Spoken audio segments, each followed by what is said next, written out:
El tema que el profesor Cristian me propuso es el tema de los sistemas políticos económicos comparados. O sea, básicamente comparar el capitalismo y el socialismo. Y después el tema de cuál es la forma política pues, más adecuada para promover uno o el otro. ¿Cuál es, de entre las distintas formas políticas que existen hoy en día? Ya se olvidó el estudio de las formas, pero las formas siguen siendo relevantes. ¿Cuál es la forma política? Democracia, autocracia, dictadura, monarquía. ¿Cuál de las formas es la más adecuada para promover el desarrollo económico? ¿Cuál es la forma más adecuada para promover estos valores? Entonces, es un debate a ver qué podemos sacar de aquí. Yo, básicamente, no traigo una conferencia muy larga. Voy a traer una serie de puntos y después vamos a discutir. Bien.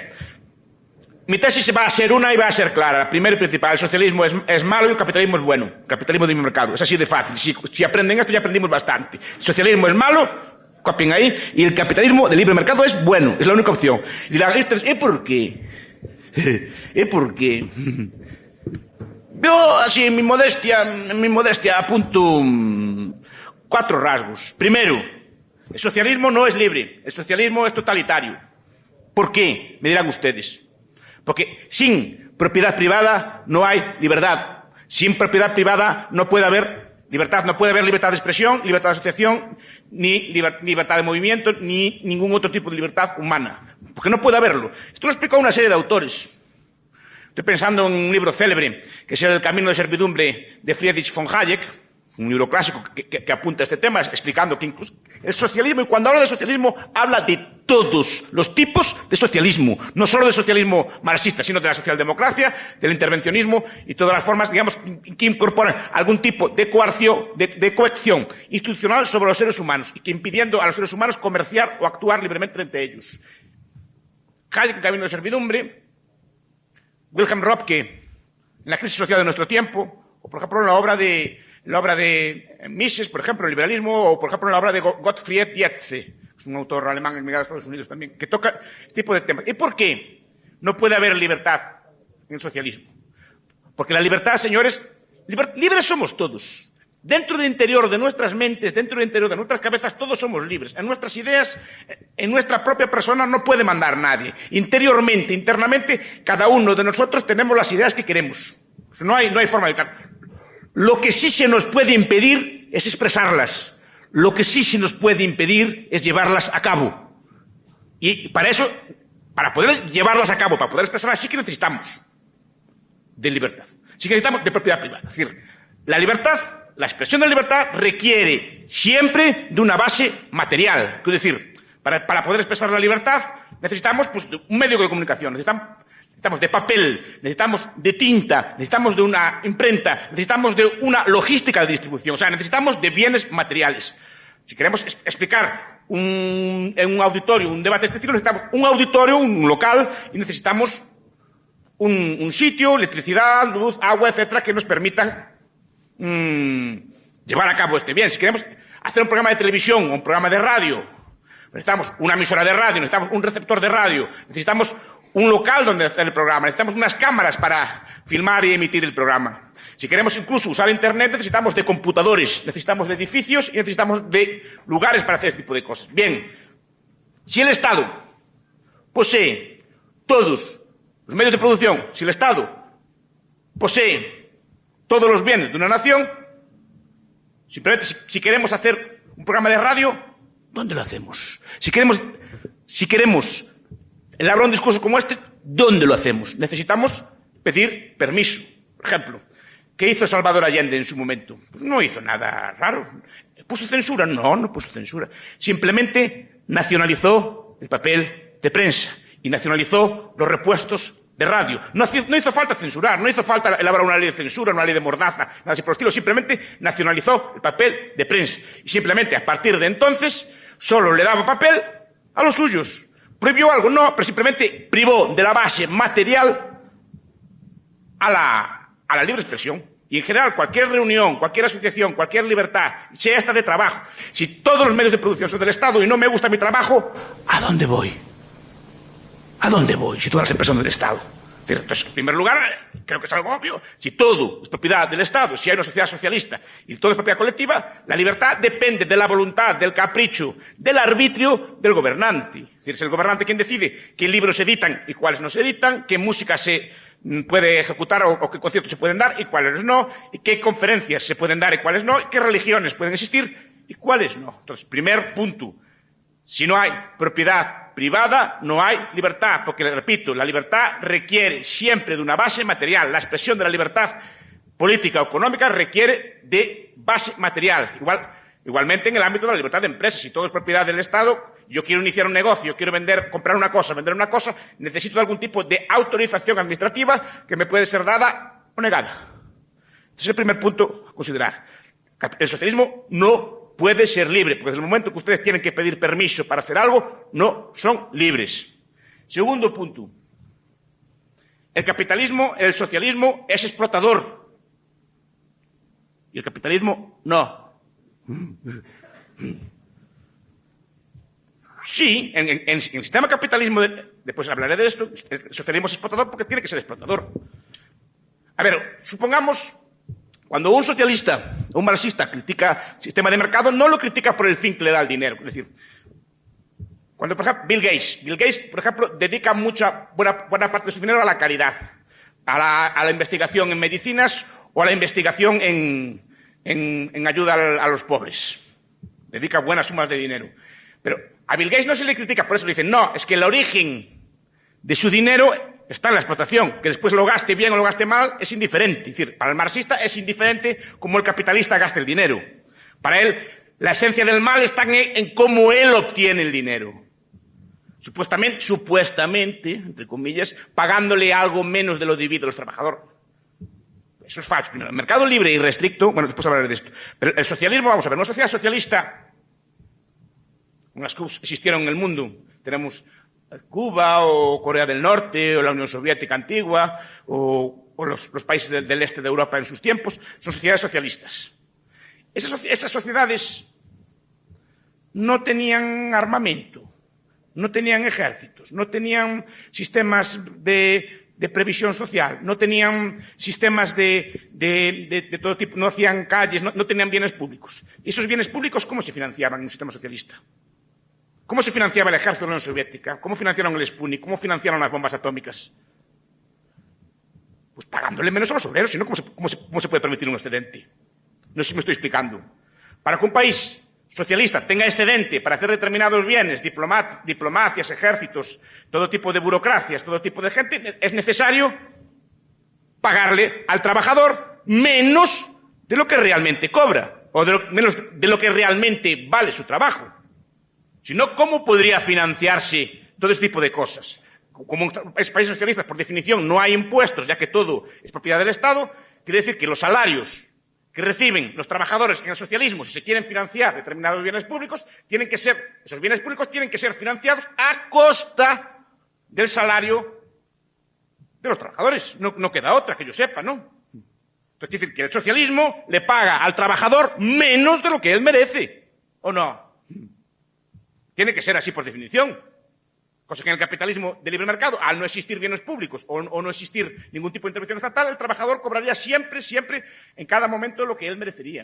En el socialismo no, porque hay una explotación forzada de unos colectivos a otros. Es decir, la dacha de Brezhnev, la dacha de Chernenko, la dacha, los palacios que tenían en el Mar Negro, los jerarcas soviéticos, las limusinas, los ZIL, aquellas limusinas enormes que tenían los soviéticos, ¿a costa de quién fueron sacadas? A costa de pagarle realmente al trabajador menos de lo que vale, con salarios forzosos, porque como dije antes, en el socialismo los salarios no son libres. Yo no puedo mudarme de lugar. Si no me gusta mi ciudad, si no me gusta la ciudad de Guatemala, no puedo irme a Antigua. Allí necesito de permiso. Si no me gusta trabajar en mi fábrica, no puedo cambiarme de fábrica. Estoy forzado a trabajar en mi fábrica. Y por el salario que el dictador o el jerarca del Partido Socialista me está pagando. Es decir, cualquier bien público, cualquier bien que disfruten las clases políticas es sacado a costa de la piel del trabajador. No queda otra forma. Y como decíamos antes, si lo que se critica es la forma en que se obtiene, no en que se gasta, el sistema socialista es un sistema explotador, por definición. Además, al fijarse los salarios, no por el libre juego de la oferta y la demanda, no por la voluntad recíproca de ambas partes, sino al ser fijado por una de las partes, hay un sistema de explotación de tal forma que unos trabajadores ganan más de lo que deberían y otros menos de lo que deberían, porque los salarios son fijados políticamente y los que cobran menos están financiando a los que cobran más. No queda otro remedio. El sistema socialista, por definición, salvo que no tenga ningún tipo de bien público, salvo que no tenga ningún tipo de previsión, salvo que no tenga ningún tipo de ejército, es necesariamente explotador. Es más, el sistema más explotador que existe. Mucha diferencia frente a los demás. Tercero, es radicalmente injusto. Por naturaleza. El socialismo es radicalmente injusto por naturaleza. Básicamente porque no da a cada uno según lo que merece. Es decir, cobra lo mismo el que trabaja que el que no trabaja, si es un sistema de igualdad salarial, salvo que empecemos a introducir mecanismos de corrección capitalistas como salarios distintos, incentivos y otro tipo de formulaciones de este estilo. Pero el sistema socialista tiene que ser, por naturaleza, injusto. Tiene que pagarle más. No, cada persona no recibe lo que merece porque no lo sabe, sino que se asigna políticamente los salarios, las recompensas, los premios por méritos pues, de afinidad política o por méritos de otro estilo. Pero, de luego, no responde a que las demás personas piensan que merece, sino que responde a algún tipo de decisión política. Entonces, el socialismo es injusto porque no premia a cada persona según lo que hace, sino que da a todos igual. Y no hay nada más injusto que tratar igualmente a los desiguales. Es como si yo pongo la misma nota a todos mis estudiantes, independientemente de lo que hagan, independientemente de lo que trabajen. Si yo pusiera un aprobado a todos, al que no fue a clase, al que estuvo durmiendo, al que estuvo a la misma nota que al que estuvo en clase trabajando, que se esfuerza, que se levanta a su hora, que cumple con sus deberes, ¿estoy siendo injusto o no estoy siendo injusto? Pues un sistema que premia y recompensa a todos por igual es un sistema, en esencia, radicalmente injusto. Aparte de la injusticia que radica en que los medios socialistas son medios políticos. Es decir, desde el momento en que usar un aparato de coerción, desde el momento en que forzar a las personas a hacer algo, desde el momento en que a las personas no se les permite hacer algo, se está usando violencia ilegítima contra esas personas. Por tanto, es un sistema radicalmente injusto porque no le deja a las personas hacer lo que ellas entienden pertinente en cada momento, sino que hay que forzarlas, hay que coercionarlas, hay que impedirles que se muevan, hay que impedirles la idea propia de planificación, la idea propia de centralización, la idea propia de que hay un plano central, la idea de que hay un consejo superior del plan que decide, es impedir la libertad de las personas. Se trata de que hay una racionalidad por encima de la racionalidad individual a la cual deben supeditarse los individuos. Por tanto, es forzoso, es injusto porque impide a las personas hacer aquello que desean, estudiar lo que desean, vivir como desean, pensar como desean. Es un sistema radicalmente injusto de origen. Y además, y esto, si cabe, es lo principal, el socialismo no puede existir. No es que sea bueno o malo, no puede existir. Es un sistema que es imposible, como nos demuestra bien la historia de los sistemas económicos. ¿Por qué? Porque es un sistema que no puede calcular. No sé si ustedes están familiarizados, algunos sí, con el debate sobre la imposibilidad económica del socialismo. En los años 20, un economista, un conjunto de estudiosos, entre los que destaca Boris Brutkus, un historiador ruso, Maximilian Weber, un historiador, y politólogo y sociólogo alemán, en un libro, no sé si alguno de ustedes lo conoce, que se llama Economía y Sociedad. Un primer ministro de Holanda llamado Nicolaas Pierson y un economista austriaco llamado Ludwig von Mises. Estos cuatro autores empiezan a debatir la posibilidad de si un sistema socialista es posible o no. No si es bueno o malo, no si es justo o injusto, sino si puede existir o no un sistema socialista. Y la conclusión es que independientemente, aunque fuera el sistema más ético del mundo, aunque fuera el sistema más explotador del mundo, aunque fuera el sistema más justo del mundo, un sistema socialista no puede existir. Porque sin propiedad privada no hay precios. Sin precios no hay cálculo económico. Y sin cálculo económico, un sistema económico se derrumba. No puede ser coordinado. Es decir, el socialismo es imposible. Es imposible. Es un sistema que al impedir la libre actuación empresarial y a impedir la formación de precios, no puede funcionar. Ustedes, cada uno de ustedes, tiene en su cabeza entre 8, 10, 12 o 15.000 palabras. Todas las personas tenemos en nuestras cabezas 8, 10 o 12.000 palabras. Dependiendo de la cultura que tengamos, usamos esas palabras para comunicarnos. Esas palabras nos permiten pedir cosas, hacer acciones y incluso pensar abstractamente conceptos conceptos ideales como justicia, como igualdad, como belleza, cosas por el estilo. Podemos usarlas porque tenemos conceptos en la cabeza y, por tanto, funcionamos en el mundo con palabras, usamos palabras y conceptos. No le damos importancia ninguna a esas palabras, porque desde muy pequeñitos, cada día aprendemos 4, 5, 6, 7 palabras y todos los días nos van metiendo palabras en la cabeza y todos los días somos un poco más sabios y aprendemos más palabras y como las llevamos siempre con nosotros mismos en nuestra cabeza no le damos importancia. Lo que no le dan importancia ninguna es que igual que tienen 10 o 12.000 palabras, en su cabeza tienen entre 8, 10 o 15.000 precios y no les dieron importancia ninguna tampoco.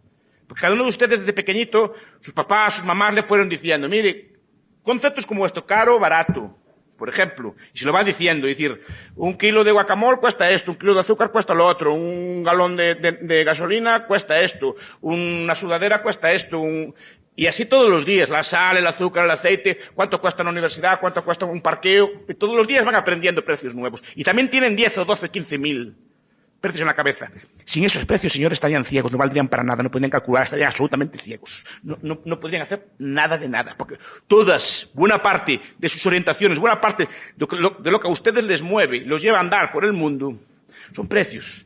Ustedes cuando, por ejemplo, escogen una carrera para estudiar, escogen calculando precios, entre otras cosas, cogen una satisfacción psíquica, pero también calculan, especulan con lo que pueden ganar en el futuro.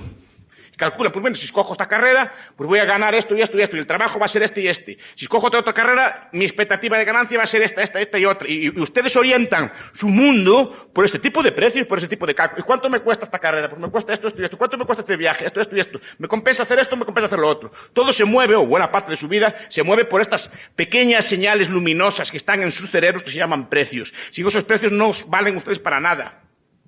Entonces, para ir de aquí, por ejemplo, a Antigua, pueden ir de muchas formas. Pueden coger el celular, llamar y que venga un helicóptero a buscarlos. Pueden alquilar una limusina.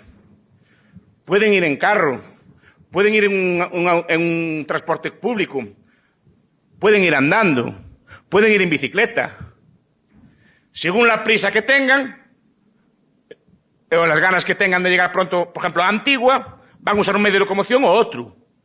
Y dependiendo de la urgencia que tengan. Si ustedes están muy, muy enfermos y tienen un ataque, probablemente cojan un taxi, una ambulancia, alquilen un vehículo rápido. Si quieren pasear igual, pueden ir andando, hacer una caminata, pueden ir en bicicleta. Si quieren ir normalmente, pues van en autobús. Si tienen mucha prisa, porque tienen, por ejemplo, una donación de riñón, pueden incluso alquilar un helicóptero. En muchos países, en mi país se hace, si una cosa es muy urgente, la llevan en helicóptero. Dependiendo. ¿Y si no supiéramos los precios? ¿Y si no supiéramos nada de lo que cuestan las cosas? ¿Por qué no llamaron helicóptero? Entonces miran, no, porque sabemos que es muy caro. ¿Y por qué saben que es muy caro? Porque tienen precios en la cabeza. Todos tienen precios en la cabeza. Ahora, imaginen un mundo sin precios. O un mundo con los precios mal puestos. Como hacían en Polonia. Polonia, por cuestiones políticas, el pan era más barato que el trigo. Dirán, que bien, que social era el gobierno polaco comunista. Bueno, ¿qué creen que comían los cerdos en Polonia? ¿Pan o trigo?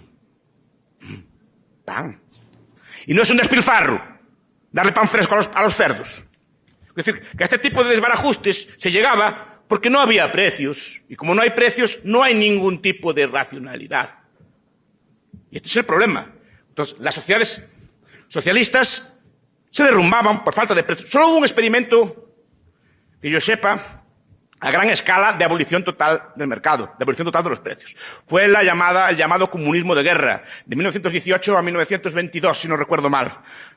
Instaurado por un economista, por cierto, educado en la escuela austríaca, que se llamaba Bukharin, no sé si alguno lo conoce.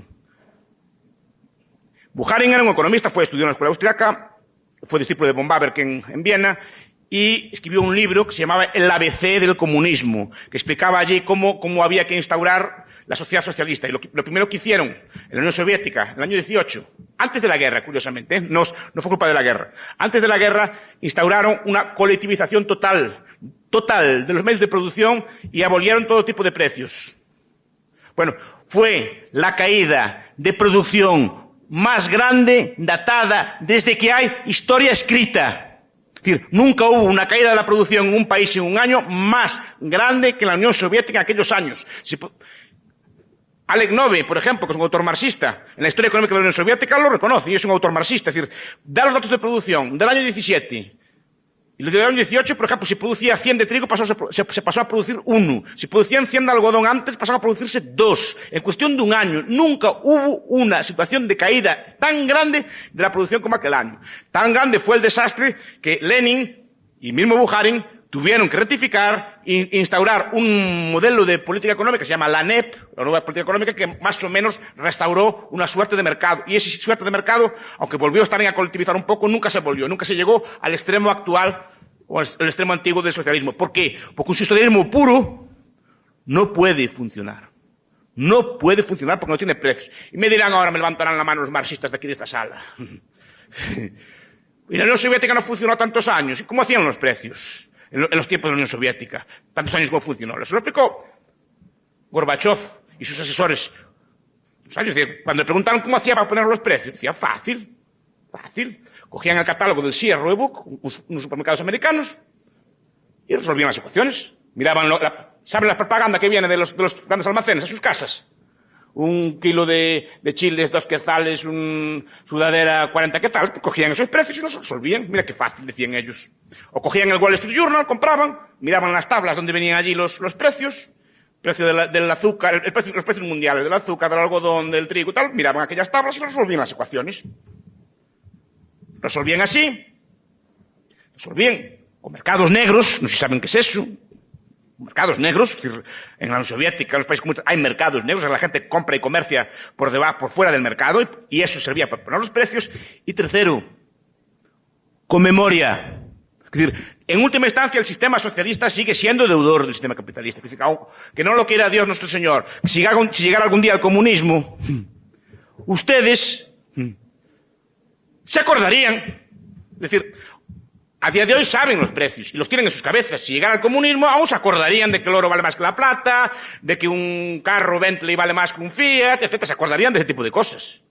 Que un viaje en helicóptero vale más que uno en carro, se acuerdan de esas cosas y eso les permite operar cada vez peor. Pero la memoria funciona. Y eso es lo que permitió al sistema socialista renquear. Y sobre todo le permitió renquear la existencia de países capitalistas. Los teóricos del socialismo, algunos de ellos, conscientes de este problema, llegó a proponer que cuando triunfara el socialismo a nivel mundial, dejara a Nueva Zelanda de país capitalista para que pusiera los precios. Porque si no, era imposible.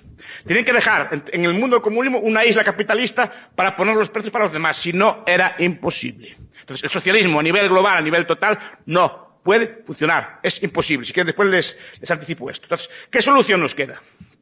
Una. Capitalismo. ¿Capitalismo es justo? ¿Es un único sistema justo? Porque es el único sistema que se basa en la no coerción. Quiero decir, es un sistema que se basa en el acuerdo libre entre las partes. Un viejo sociólogo alemán llamado Franz Oppenheimer escribió un libro muy bonito que se llama Der Staat, es el Estado, y en el que explica muy bien esto. Es decir, hay dos formas de asignar recursos, y es un señor que es socialdemócrata, que no es capitalista ni nada así por el estilo. Los medios políticos y los medios económicos. Los medios políticos son los medios que usan la fuerza, que usan la coerción, que usan la violencia. Es decir, una de las partes impone sobre la otra. Una de las partes usa la fuerza, usa las armas, usa la fuerza y le quita parte de su dinero a ustedes. La otra no, la otra es un intercambio libre entre dos partes. Y como es un intercambio libre entre dos partes, las dos partes tienen necesariamente, apodícticamente, que ganar. Ese es el intercambio de mercado. Entonces, es el único sistema justo, es el único sistema que no usa de la fuerza, que no usa de la violencia, que no usa de la coerción, y en el que las dos partes ganan. Y cada parte puede escoger comprar o vender a quien mejor le interese y cómo le interese. Entonces, el sistema es justo y además remunera a cada factor. Se sabe muy bien si estudiaran ustedes economía o estudiaran ustedes lo que es el marginalismo, saben que cada factor de producción tiene que ser remunerado por lo que vale, y lo que vale es lo que deciden las demás personas que vale. El valor de cada persona es su productividad marginal descontada, pero valorada por lo que valoran las demás personas. Eso. O sea, cada persona en el capitalismo cobra o tiende a cobrar lo que las demás personas entienden que merece. Es duro decirlo, pero es así. La gente valemos todo lo que los demás dicen que valemos, no lo que pensamos nosotros que valemos. O sea, nuestro salario, en todos los ámbitos, Y es duro de asumir, hay que agachar la cabeza, porque lo vamos a hacer. Es así el mundo, eso no es justo ni injusto, es así. Eso primero. El sistema capitalista, como dije yo antes, no es explotador. Por duro que parezca, le paga a cada factor de producción lo que los demás dicen que vale. Entonces, no hay ningún tipo de explotación. Si quieren, después entramos en el debate. Pero el propio Marx tiene que reconocer, es decir, el propio sistema marxista ahí entra en contradicción. Si todos los sectores ganan lo mismo, todos lo mismo, pero cada sector económico tiene una composición orgánica del capital distinta, ¿sí o no? Es decir, una relación entre capital y trabajo. Y de ahí se deriva la tasa de explotación. Supongo que esto lo explicarán en sus universidades, ¿no? Bien. Cada sector, el sector eléctrico, el sector del seguro, el sector del textil, el sector del calzado, el sector del azúcar, cada uno tiene una composición orgánica del capital. En un sector hay mucho capital, por ejemplo, el sector eléctrico tiene mucho capital, necesitan de centrales nucleares, de centrales eléctricas, de todo tipo de infraestructuras y relativamente poco trabajo. Y otros sectores, el sector del calzado, una maquila, por ejemplo, tiene mucho trabajo y poco capital. No necesita de máquinas muy sofisticadas. ¿De acuerdo? O sea, consecuencia, composición orgánica del capital distinta. Por lo tanto, tasa de explotación distinta en cada sector. ¿Sí o no? ¿Sí o no? Sí, según Marx. Bueno, entonces la pregunta es si los deberes que van a llevar para casa son estos. A ver si los resuelven. Porque los marxistas dieron un premio, Bernstein quería dar un premio que resolviera esta pregunta y no fueron capaces de resolverla. ¿Cómo? ¿Cómo? Con tasas de explotación distintas, el beneficio es el mismo. ¿Cómo? Con tasas de explotación distintas, el beneficio es el mismo. Porque el beneficio, digo yo, y dicen los que son de mi escuela, obviamente, el beneficio por ahí se deduce que no depende de la explotación. Por último, el capitalismo es el único sistema, por tanto, que puede calcular. Puede calcular porque tiene un sistema de establecer precios, por tanto, puede establecer, y sobre todo, tiene un sistema de beneficios. Y los precios y los beneficios son como luces que nos orientan, son como faros en la noche, nos dicen, el beneficio alto nos dice, inviertan aquí, su capital tiene que quitarse donde gana menos hacia donde gana más. Y así está, es un proceso de perpetua evolución. El capital está siempre invertido de la mejor forma posible, si no hay restricción. Siempre está invertido de la mejor forma posible. Y los precios siempre reflejan toda esa enorme cantidad de información que hay detrás, ¿no? Todos los precios nos dicen qué hay que producir. ¿Cuánto hay que producir? ¿Cómo hay que producirlo? ¿Dónde hay que producirlo? ¿De qué calidad? ¿De qué cantidad? ¿Quién debe producirlo? ¿Obreros muy cualificados y de poco salario? ¿O obreros muy cualificados y de alto salario? Eso todo nos lo dicen los precios. Por lo tanto, se permite el cálculo y se permite un sistema racional de producción. El único sistema racional de producción. La alternativa es quedar en manos de un dictador que decida asignar los recursos de unos para otros. Estos son los dos sistemas. Ahora, ¿qué sistemas políticos favorecen esto o lo otro? No hay, eso ya con esto finalizo. Pues si quieren podemos entrar. El capitalismo en general es indiferente también a la forma, en el sentido de que puede prosperar pues, en autocracias, puede prosperar en monarquías. De hecho, probablemente las formas mejores para el capitalismo prospere son las monarquías del antiguo régimen o sistemas de este estilo. Después, si quieres, lo explico. Puede progresar en democracias, puede progresar incluso en regímenes comunistas. Los países que mejor funcionan, que mejor desarrollan el capitalismo a día de hoy son países antiguos comunistas. Y así en ese aspecto sí que son positivos. Es decir, China está haciéndolo capitalistamente muy bien, Vietnam está haciéndolo muy bien, en el este de Europa, no digamos, los países más libertarios de Europa, más librecambistas de Europa son los países antiguos comunistas. Ninguno de ellos quiso volver al comunismo, por algo será, supongo. Y todos ellos son los que están adoptando las reformas más ambiciosas de Europa. Entonces digo, hay indiferencia a la forma. Lo que importa no es tanto la forma política como el compromiso del gobierno con los derechos de propiedad y el compromiso del gobierno con la libertad económica y entender un poco los principios económicos. En principio, cualquier forma de gobierno es indiferente. Ahora, históricamente se dio más en unos sitios que en otros. Y ahora les voy a dejar que me interroguen si quieren. ¿Cómo puede ser un sistema capitalista, cómo puede influir, mejor dicho, en un sistema capitalista a reducir la pobreza? Digamos el caso de Guatemala. ¿De qué manera se puede ayudar a la extrema pobreza a salir de ahí bajo un sistema capitalista? Estamos acostumbrados a entender la pobreza al revés, de que el mundo sea rico y la pobreza sea una casualidad. La población humana vivió miles de años en situación de extrema pobreza, y eran pobres Inglaterra, era pobre Suiza, eran pobre Francia. En Europa, hasta el siglo XVIII o principios del XIX, había una hambruna cada 20 años. Cada 20 años, con un agravante. Por ejemplo, cuando había hambres en Galicia, en mi tierra, y había comida, por ejemplo, en Alemania, no había forma física de traer la comida de Alemania a Galicia. Estoy hablando del siglo XVIII y para atrás. En el siglo XVIII y XIX, en algunos países, sobre todo en Inglaterra, Francia, Estados Unidos, se empieza a ver capitalismo. Capitalismo quiere decir producción con capital. Lo que diferencia a un país rico de un país pobre es básicamente la dotación de capital por cápita. ¿Qué diferencia a un campesino suizo de un campesino, por ejemplo, Banja Mulenge, de las montañas Mulenge del Congo, que son de las zonas más pobres de la tierra? ¿Qué es lo que lo diferencia? ¿Por qué en Suiza no hay pobreza y en el Congo sí? Porque en Suiza el trabajador suizo trabaja con un tractor Massey Ferguson de 500 caballos.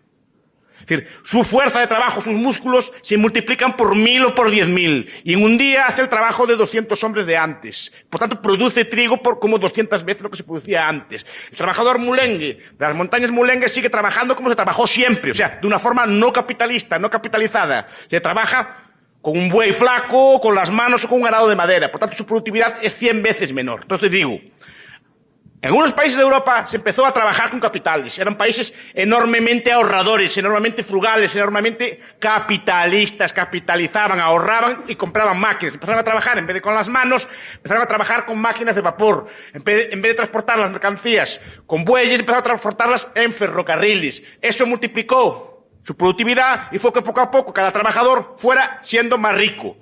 Y eso se fue expandiendo como una mancha de aceite. O sea, lo que hay que explicar es la riqueza, no la pobreza. La pobreza fue siempre la condición de la humanidad. La esperanza de vida de 30 años no se superó hasta el siglo XX. Solo con medios capitalistas de producción, ahorro, mercado y cálculo se pudo poco a poco superar esa situación de pobreza y poco a poco la riqueza, la prosperidad se está expandiendo por el mundo. Lentamente, pero está expandiendo por el mundo. La pobreza hoy día es menor que nunca en la historia de la humanidad. Que nunca en la historia de la humanidad. Si quieren me dicen cuándo vivía la gente mejor que ahora. Incluso en los países pobres. Fíjese lo que estoy diciendo. En cualquier aspecto. Les digo, la única solución es esta. Ahora, el socialismo, miren, pongo un ejemplo. Miren, tenemos a Cuba. Cuba, año 1958. Pueden contrastarlo si tienen internet, en cualquier tableta o cualquier cosa así. Año 58, estadísticas de la ONU. ¿Saben qué renta tenía Cuba? La de Francia y la de Austria. Tenía el doble de renta que Italia y el doble de renta que España. En el año 58. Hoy en día, mire, pues sí, está compitiendo con Honduras por los últimos puestos. A ver cuál es el país más pobre de América Latina. Ese es el logro del socialismo. Cogen en cambio al revés. En el año 60, Sudán y Corea del Sur tenían exactamente la misma renta. Pueden contrastarlo también. Sudán siguió como estaba. Corea del Sur abrazó el capitalismo más o menos salvaje. Multiplicó la renta por 30 y el otro quedó como estaba.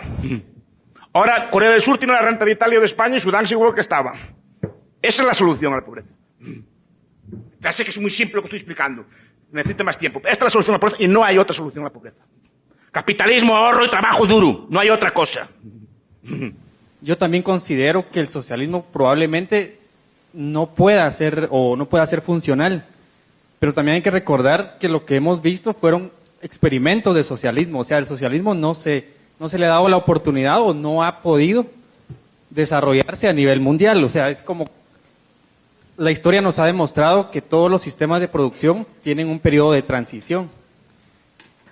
Tal vez usted considera que el capitalismo es eterno, pero lo que hemos visto es que ha habido evolución, o sea, la sociedad evoluciona, el ser humano evoluciona, y siempre evoluciona a algo mejor, algo superior.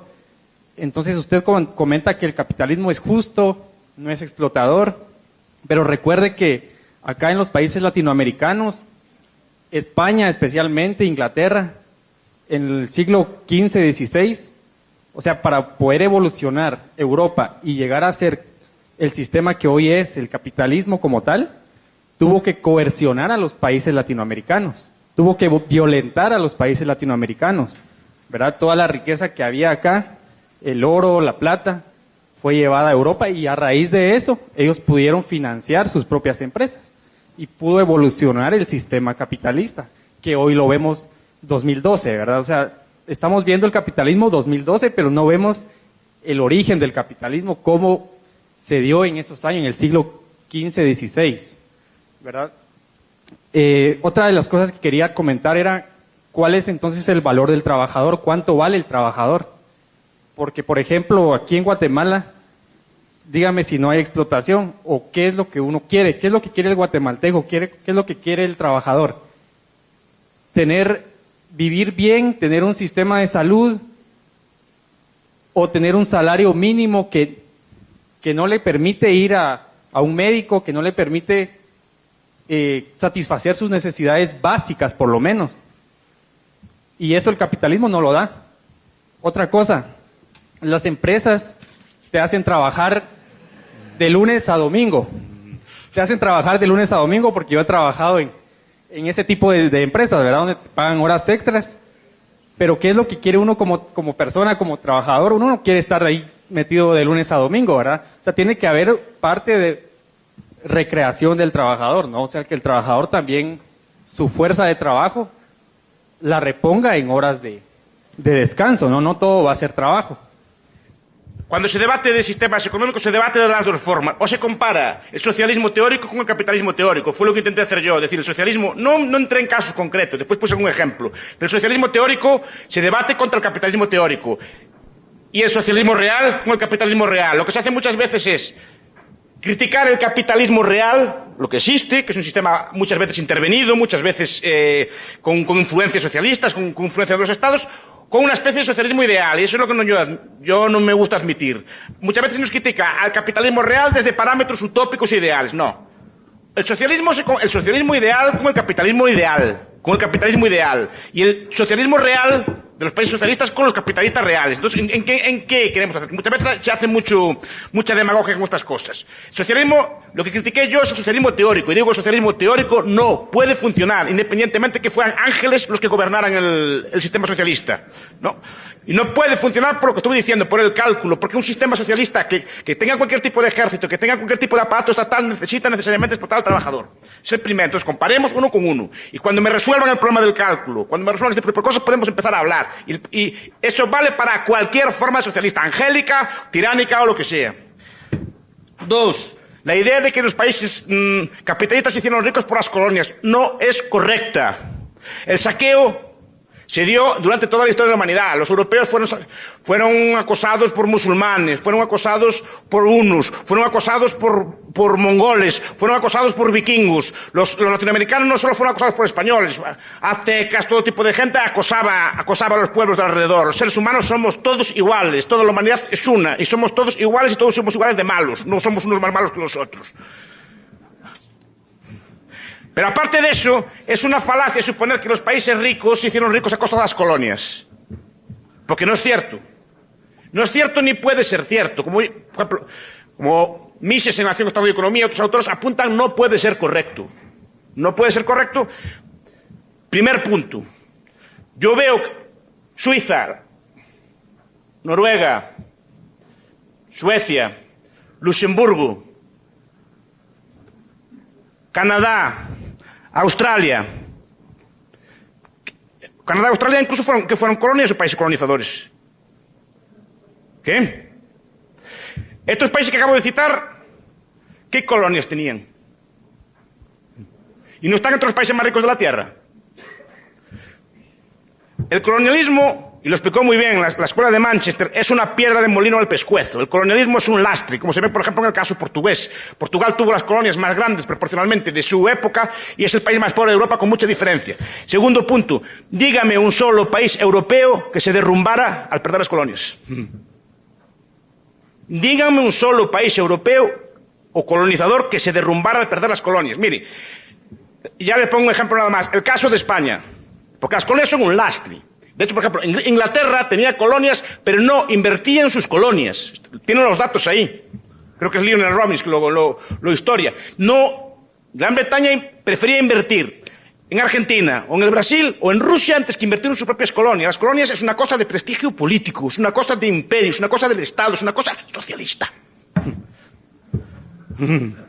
Porque el socialismo también está en el país socialista, ¿eh? Es decir, que hubo guerras también imperialistas. Es decir, pero aparte de eso, el colonialismo no da riqueza ninguna. El oro y la plata que se quitó de América, ¿saben para qué valió? Para subir los precios en Europa. Para nada más.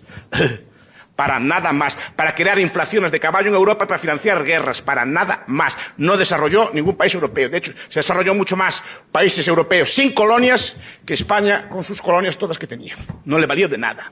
Porque la colonia normalmente, económicamente, es un lastre. Y tercero, habla usted de los salarios mínimos. ¿Cuánto vale un trabajador? Mire, el trabajo, nos guste o no nos guste, es una mercancía. Ustedes mismos lo valoran como mercancía. Ustedes cuando escogen entre un taxi y un autobús están valorando el trabajo de ese trabajador. Está diciendo si valoran o no el trabajo de manejar un carro o no. Entonces, ¿un trabajador cuánto vale? Vale lo que decide los demás que vale. Si eso cubre un mínimo o no, pues no lo sé. Usted hablaba de que el trabajo es duro. Yo no sé cómo era aquí antes. Yo sé, en Galicia, mi abuelo, que en paz descanse, trabajó de los 9 años. Desde los 9 años. Trabajaba en la conserva, en el campo con los animales y cultivando la tierra, y desde los 9 años. Pero él no andaba a protestar. Y no había domingos, ¿eh? No había domingos. Mi abuelo nunca conoció un domingo, hasta muy mayor conoció un domingo. Porque los animales, los animales comen todos los días. No sé si alguno de ustedes tienen antepasados en el campo, pero los animales comen todos los días y hay que cuidarlos todos los días. Y hay que ordeñar las vacas o lo que sea todos los días. No había descanso. Ahora, gracias a que la ahorró, gracias a que hizo cálculo económico, ya mi padre y yo ya pudimos trabajar de otra forma. Pero gracias a Dios se lo agradezco. Pero aún así mi abuelo, aún estando mal, cada día de su vida estaba mejor, porque veía que el país iba prosperando y que iba avanzando y que el sistema económico era el único que había. No quiso, si mi abuelo protestara que el sistema estaba mal, no arreglaría nada. Mi abuelo lo que hizo es agachar la cabeza, trabajar duro, ahorrar, y ese dinero bien invertido con cálculo derivó en la prosperidad más o menos que tenemos hoy en día. No hay otro camino. ¿Qué pasa? Que no es lento. Es lento, es un proceso que lleva 50 o 60 años, no es mañana. El licenciado nos hizo saber los efectos positivos del capitalismo, pero quisiera que fuera más allá, en el sentido de que si solo miramos los efectos positivos de ese sistema, es como un espejismo, porque solo miramos lo que nos conviene o nos interesa. Entonces, quisiera que nos pudiera decir el otro lado de la moneda, porque ningún sistema es perfecto. Entonces, ¿cuáles son los efectos negativos que tiene el sistema capitalista? No tiene ni puede tenerlos. Me queda fácil responder. No, si quiere después prefiere que me dijera usted alguno que le pareciera mal y después le discutía. Yo no veo ninguno. No veo ninguno por un motivo, porque el capitalismo es un sistema que depende del acuerdo libre entre las partes. Y si las partes se ponen de acuerdo y lo demandan, ¿será que eso es lo que desea la gente? No puede haber efecto negativo ninguno ahí. Parecía como que la receta está lista, pero la pregunta es ¿por qué Guatemala, cuando un tema contextual, digamos, no sale adelante si vivimos en un sistema capitalista? Les aconsejo que miren un índice, que es el índice Heritage de Libertad Económica, a ver en qué puesto está de Guatemala. Miren, hay un índice, lo buscan en internet, que se llama Índice de Libertad Económica, que mide todos los aspectos de libertad económica, no solo el capitalismo, por ejemplo, las regulaciones. O sea, ¿cuántos trámites necesitan ustedes antes de abrir un negocio, por ejemplo? ¿Qué seguridad tiene la propiedad? O sea, su propiedad puede ser expropiada a voluntad o no, etcétera. Todo un conjunto de normas, impuestos, regulaciones, trabas, etcétera. Y verá que Guatemala está entre los países menos libres del mundo. Y mire, pero no solo por capitalismo, no. El capitalismo aquí es un capitalismo fuertemente intervenido. Y cuanto más intervenido está, menos se le deja. O sea, pero comparen, contrasten los datos. A eso, digamos, el desarrollo pues, académico, intelectual, científico debe ir más allá de recetas y ser realmente las líneas que nosotros como sociedad, como país, nos lleven a ese desarrollo, porque hemos venido con esta, digamos, máscara capitalista que hemos tenido durante muchos años en Guatemala, que realmente no nos han llevado a nada más que la explotación, porque cómo poder construir desarrollo realmente si el 85% del territorio nacional está concentrado en un 5% de la sociedad. O sea, son datos que no nos permiten construirnos y son problemas que no podemos seguir aguantando durante 60 años para que ese desarrollo se dé. Mire, un detalle. Yo tengo amigos aquí, españoles obviamente. ¿Cómo puede ser que un carro cueste casi un 50% más en un país supuestamente más pobre que el nuestro, que en España? Un carro. ¿Cómo puede costar el mismo carro un 60% más aquí que en otros países? ¿Cómo puede costar cualquier bien de consumo importado un 60% más que en mi país? Por unos aranceles y un intervencionismo brutal. Eso no es capitalismo, eso los empobrece a ustedes todos. Por ejemplo, les dificulta tener carros, por ejemplo. Ese tipo de cosas. No puede ser que un mismo automóvil cueste un 60% más aquí. Y es el mismo carro. Porque hay alguien que le mete aranceles en el medio. Diga usted. Acá entre nosotros nunca se hace claro, por ejemplo, ahorita, qué es un capitalismo de libre mercado y qué es un capitalismo en donde hay empresas o sectores protegidos, que es lo que pasa aquí en Guatemala. Todos se cuestionan acerca de la pobreza y la extrema pobreza en Guatemala, y lo primero que hacen es decir, es culpa de los ricos. Pero hay que dividir y separar, porque hay millonarios que se han hecho millonarios por una idea que tuvieron y que pensaron siendo pobres, viviendo en extrema pobreza. Hay empresas, ustedes pueden averiguar el historial de las empresas, que empezaron de la nada y por una idea brillante, hoy satisfacen las necesidades de muchos de nosotros aquí, pagan impuestos, les pagan bien a sus empleados, y es una empresa que funciona bajo el libre mercado. Tenemos que analizar las otras empresas que son las protegidas por el Estado, las cuales sí le han hecho daño al país. Pero si nos cuestionamos, yo he trabajado con gente que vive en extrema pobreza y llego al punto a veces en el sentimiento que yo veo como hay gente que tiene tanto y estas personas viven así. Pero si empezamos a pensar en la solución, ¿cuál será la solución? ¿Quitarle la libertad a todos y que todos vivan igual? ¿O que busquemos una sociedad libre mercado donde todos tengamos la oportunidad de producir, de satisfacer nuestras necesidades y que no sean empresas protegidas? Pero es lo que no se nos enseña, o sea, solo es o capitalismo o socialismo, o ricos o pobres, pero hay que saber dividir esas dos. Perfecto, no tengo nada que añadir.